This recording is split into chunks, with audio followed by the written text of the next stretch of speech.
Dans le but de récompenser les agents qui se sont distingués dans le travail, la Société Énergie électrique du Congo, ECAREC en sigle, a organisé le jeudi 23 février 2023 à Brazzaville une cérémonie d'émulation.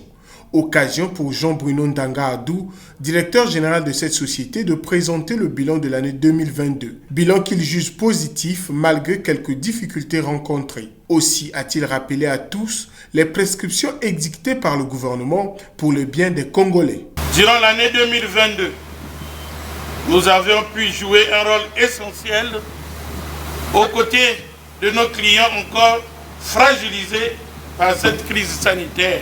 Dans le cadre de l'exécution du programme de société de son Excellence, M.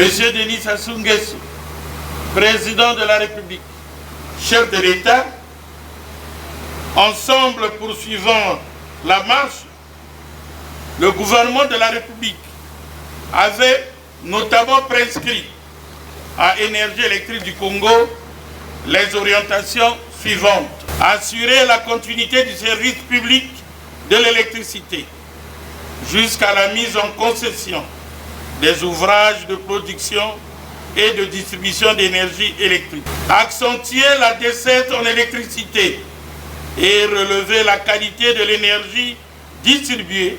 Améliorer la rentabilité de l'exploitation grâce à l'augmentation des recettes facturées et encaissées. La maîtrise des dépenses. Améliorer l'image de marque de l'entreprise auprès de la population par une politique de communication globale et ciblée lors des pannes ou autres incidents sur le réseau, travaux de maintenance, pose de compteurs, relevé d'index de consommation d'électricité ou campagne de recouvrement des factures. Tout en fustigeant certains comportements inciviques, Jean-Bruno Ndanga Adou a invité tous les travailleurs à la rigueur, la discipline et le travail bien fait afin de fournir aux abonnés un service fiable. Chers travailleurs, ceux qui foutent la merde dans les quartiers, les chiffres ne se trompent pas. Tout est clair qu'à Brazzaville, il y a les actes de sabotage dans les quartiers pour empêcher que l'entreprise puisse aller de l'avant.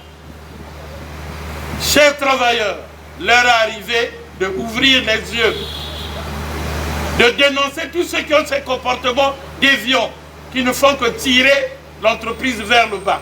Les agents qui ont été honorés ne sont pas restés avares des mots. C'est une très grande joie pour moi de la part de la hiérarchie. Ici, par coutume, ça a toujours été que ceux qui, chaque année, on évalue les travailleurs en fonction de leur mérite et autres par rapport à ce qu'ils ont donné à l'année.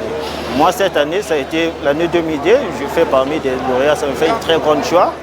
Et tout, ça fait une très grande joie de la part surtout du DG Adou Ndanga de l'avoir honoré comme ça. Et cela me permet également davantage de bien continuer à travailler. Remercions le directeur général pour la confiance. Les agents de la société ECAREC ont promis tout mettre en œuvre afin que l'année 2023 soit celle de la rigueur, la discipline, la communication et la production.